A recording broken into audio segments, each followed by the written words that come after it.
do the research first. And then once you have all that research, you can build and then test that creative against some of those findings that you have. Half of my job is really understanding that first, because that can give you exponential power and you can really fully understand what to do and how you can fit into the market in your own unique way better to stand out. And that's really key. Unless what everybody's doing in the industry and how they're standing out, you're just wasting money if you're just sort of guessing at things. So do the research and find clients that are doing that research or will do that research with you and help you understand the lay of the landscape. Otherwise, you're spending money on something that is decoration, not so much something that's going to be tactical and that's going to be useful for ultimately growing your business. You're listening to Brainwork Framework, a business and marketing podcast, brought to you by focus-biz.com. Today with us is author of the Blindspots handbook, Brady Dahmer, who is also the founder and CMO of the Central Branch in Tripoli. So excited to have him on today. Brady, how you doing today? Awesome, Chris. How are you doing?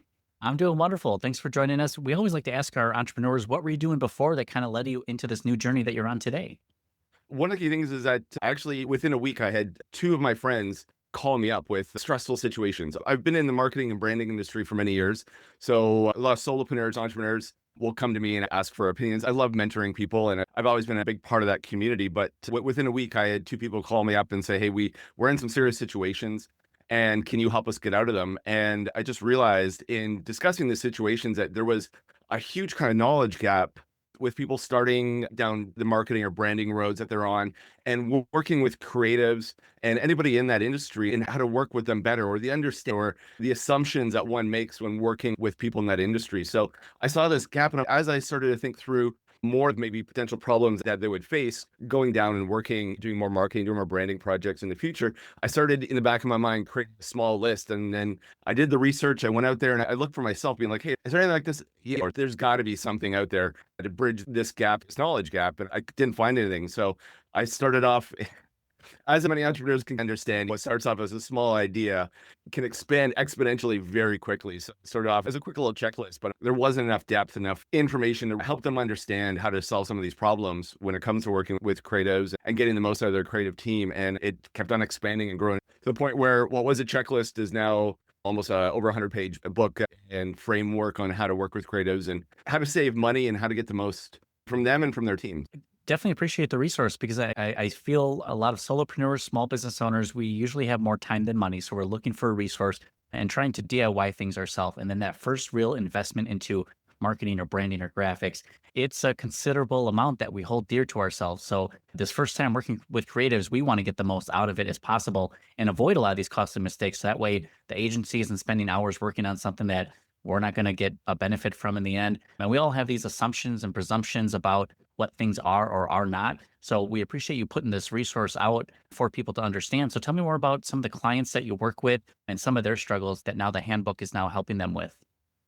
Yeah, great. Thank you. Well, one of the things in working with creatives, it's not like someone gives you a suggestion, or when we start out too, as solopreneurs and entrepreneurs, it's sometimes our networks aren't that big. So we ask who we know, and sometimes we go with someone's suggestion, but it might not be an educated suggestion. We've always heard stories of someone who's working with their neighbor's cousin or their son or whatever else, and who's dabbled in XYZ industry, but they're not really going to get the results. So it's to help people ask the right questions. It's more of a from beginning to end checklist of when you're working on these projects, just what questions to ask. So if someone suggests the neighbor's son to build you a website, you can ask them specific questions on certain things.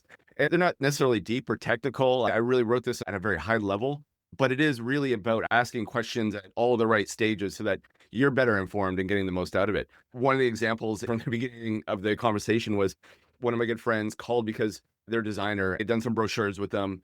And of course, they'd shot beautiful photography and they had a writer write all of this stuff. And when they called up their design team to retrieve and do edits on this brochure a year later, they were informed by the design team that their files no longer existed because their computer crashed literally the month before and everything was kind of gone. So at which point my clients, what do I do? What are the repercussions and everything else? The first question I asked her is, where's your copy of it all? We don't think about that. And that's why the book's called Blindspots, because those things we don't think about or the assumptions that we make. And needless to say, the design team, they didn't really need to put their arms up and said, sorry, too bad, zero accountability. And there's really nothing legally you can do because it is so small and everything else. But there was tens of thousands of dollars of creative assets and writing and photography that was now lost for a small business. That's a huge amount of money. So it's written in mind because it is about every hour, every dollar counts when you're trying to start your small business.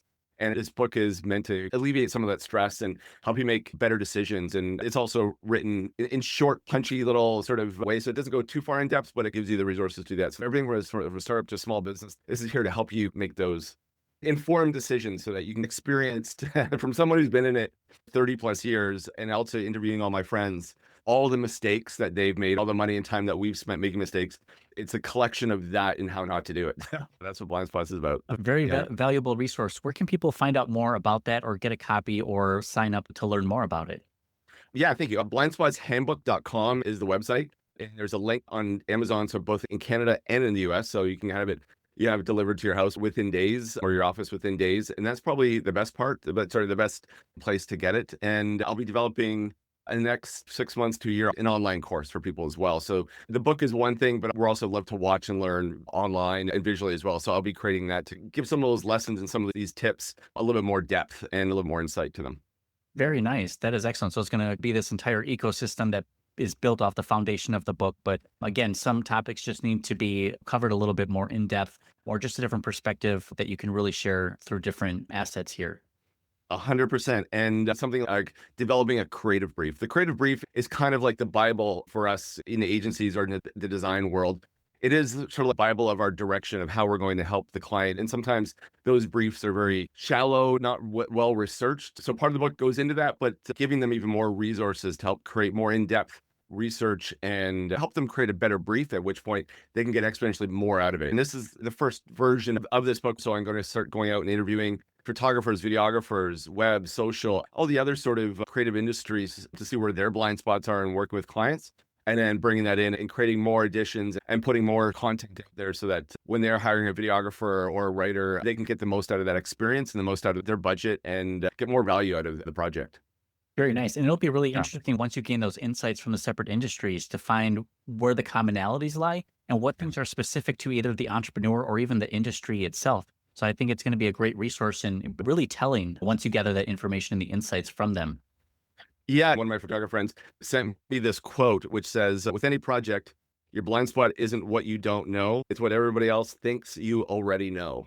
And that valley of misconception or assumptions in between the creative person and the small business or entrepreneurs. We've all watched the movies and TV, and we see how kind of play business works, or how things, the creative worlds, or how people interact when they do business. So it's not really how that works, but sometimes in our mind, we feel like it does work that way, but there's a lot of steps that are mistaken when we watch fake things on TV or see stuff like that. This is bridging that gap.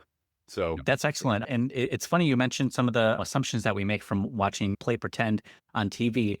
When I got into marketing, I thought I would immediately become Don Draper and I would start smoking cigarettes and being really cool, but that's not the case. It's different, but that's okay. That's more of a fictitious pretend, make believe. Same for lawyers. The courtroom doesn't work the same way that we see on TV.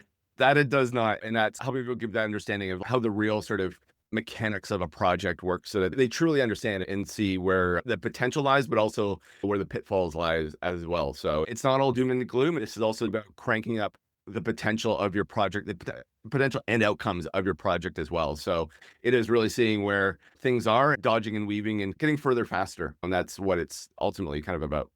Two words that perfectly describe entrepreneurship is the dodging and the weaving. It feels like we're always on top of our toes. We're always alert. We're seeing what's happening, but it's something we don't really learn until we either experience or we learn from others and they share that insight. Otherwise, we kind of go in blind. And I think that leads into everything that the book goes into. But one piece I wanted to ask about is your approach to designing creatives. How do you either like to work with clients specifically, or do you have recommendations on those solopreneurs and entrepreneurs out there who want to get a taste of what creative and design should be? Should they focus on one thing over another when it comes to their branding strategy?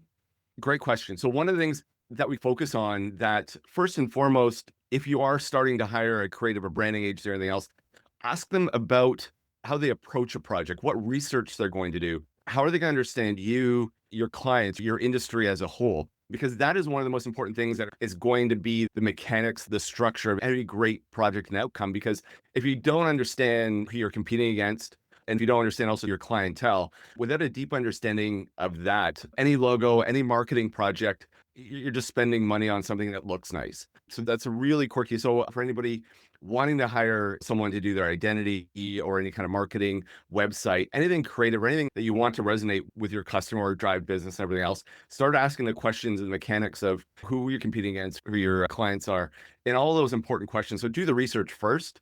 And then once you have all that research, you can build and then test that creative against some of those findings that you have. Half of my job is really understanding that first, because that can give you exponential power and you can really fully understand what to do and how you can fit into the market in your own unique way better to stand out. And that's really key. Unless what everybody's doing in the industry and how they're standing out, you're just wasting money if you're just sort of guessing at things. So do the research and find clients that are doing that research or will do that research with you and help you understand the lay of the landscape. Otherwise, you're spending money on something that is decoration, not so much something that's going to be tactical and that's going to be useful for ultimately growing your business. I completely agree. It goes way beyond just having something that looks pretty. It's really about what does this say about me and the company and what does it communicate to our current clients or ideal clients? And there's so much insight that can be found from asking our current clients, what do you think about this? What are your thoughts? What does this make you think and feel? And through that insight, through that research, you can really get this roadmap to, okay, this is going to be our focus and our clarity because this is what we're hearing from the audience. This is how we need to build this. So that gives you clarity and direction throughout that research. Yeah, one of the things that people don't often do, and it's such a hugely valuable insight, is getting testimonials or interviewing your past clients. Like, why do you pick us? What makes us stand out? Why'd you pick us versus the competitor? Or all those things. So just client testimonials or client interviews is fantastic. It gives you so much depth and insight about why you're being chosen for industry or product and what makes you different. So it's such valuable insight because then you can tweak that and leverage that even more to get more business and get more people through the door. Absolutely. I completely agree. Now, for you, having all this experience building your own agency and growing and working with others too, do you credit the success for getting more clients? Are you doing a lot of networking? Are you focusing on outreach? What's been a good strategy for building your book of business here? The book is an entirely new industry for me. So I feel I'm dipping my toe into something brand new. I'm sitting on the other side of the desk right now from everything else. But for me, for the past 30 years of growing my own business, I learned from a mentor very early that everything's about relationships and creating them and taking care of them. And it's not even just who you know, but it's how you're really kind of being a part of their life and the community as a whole. So that for me is probably one of the biggest things I've learned in my entire life in running a business and starting a business. It gets exponentially easier as you build your network, as you build your community. The support is there and the resources are there. And it's just, you're able to do more because now you have people even behind you supporting it and asking what they can do and all the rest of that. I'm doing more sales now because before I was so used to word of mouth. And that was something where I was building those strong relationships with my clients, with all my suppliers, and I'd network a lot. I'd go out there, I'd be a part of the community. I'd like doing things like interviews and podcasts and dropping into a lot of youth entrepreneurs, mentorship, any way I could be a part of the community and use my experience to help. And that was a great way to meet people. Another thing is sitting on some boards. I'm fortunate because I have a skill and something that a lot of fundraising boards need. They always need marketing and branding, and they have always events and things coming up. So I was in a good position to offer my services to those boards. And it was a great way for me to meet people and for them to see how I worked without paying me. It's one of those things that you're working on a big event and you're doing all the branding and marketing and you're working with them, but they're not paying you as a client supplier, but they get to see how you work. Got a lot of clients from that because everybody on that board and all the suppliers, you kind of put in a little more effort because you want the outcome to be that much greater for the fundraising effort. But you also know it's a showcase of not just your work, but of how you work. And I think with any entrepreneur, we continue working with people that we like working with, that make our lives easier, make us look good. And that's always been stamped in the back of my mind. Just make it a great experience for everyone. And it's easier for them to work with you. And that for me has been one of my staples that I've gone through the business. But the book is another beast entirely because now I'm going to have to change the gears of my brain to become more of a salesperson. It is different. I'm loving it because it's a different muscle that I'm having to flex. And it's humbling, but at the same time. Very nice. A lot of great practical advice and tips here about building the book of business. And I agree that building and nurturing relationships is really the key to anything. You really need to have some sort of one on one connection with the business or the person that you're working with. And a lot Yep. of these examples are great ways to showcase your work and be a helpful resource to the community. And now you're just showcasing who you are and how you help people, what you do. And suddenly people start to take note of that. Now, Brady, we only have a couple more minutes. I wanted to mention that people can connect with you on LinkedIn. We'll have the link available down in the show notes and the description, along with the blindspotshandbook.com as well. I wanted to ask Brady, if you had to start over all again today, I know you're starting on the book now, but if you had to start your business over, what would you focus on first to try and to get yourself out there? Oh, great question. Again, it's community build. Ask questions, talk to a lot of people, ask them if they were me, what would they need? I started off with the book as well, is going out there and saying, how valuable is this? So before I spent a lot of time, money, and effort putting this together, I really went out and talked to a lot of people and said, I'm thinking about doing this. How does that sound to you? And getting people's feedback and being really open for a lot of feedback. And that's probably one of the biggest things. It's really tough sometimes as an entrepreneur because you think you have this golden idea that's going to be a success and profitable, but for the most part, it's very untested. So for me, just talk to a lot of people and just get their opinions on it. Ask them different questions, see what their feedback is, and also to join a lot of networking groups and see how it can be of value in the community. Another big thing, and that's something where I learned very early as well, is don't be afraid to approach someone that you really want to talk to, that valuable insight. And that was something, some of the people I'd never expect to be able to connect with, or I just asked it, hey, would you have 30 minutes to jump on a Zoom call or quick coffee with me? I'll come meet you wherever. And that was probably one of the biggest lessons. And even now, if someone pops in my brain, like, I'd love to talk to that person, totally unconnected, ultimately multiple levels above me and what I'm doing currently, but I just throw it out there and just a genuinely like, you want to write a book? Here's my experience. I found that such a huge tool in my toolbox to leverage or get ahead and get the better ideas out and get rid of the bad ideas and keep on working through those better ideas. That is excellent. And it's something we don't want to overlook. And something specific you mentioned about the product validation phase. We see a lot of business owners, entrepreneurs spend so much time building out something that they think their client is going to want, when in reality, they don't want it, or they built it for the wrong industry, or it's not really what they needed. So you can get so much information and insight from talking to clients or potential clients just to ask them for their feedback. And that can help propel you a lot further than you would before. Brady, we appreciate you sharing your tips and tricks and your wisdom. So excited to watch your growth and your journey. Very excited for the Blindspots handbook and that progress as it creates this full ecosystem of marketing and entrepreneurship advice. Brady, we appreciate your time and thank you so much. Thanks, Chris. Much loved it on here, and thanks for the invitation. So I'll come back anytime. Thank you. Awesome. Appreciate it. Thank you.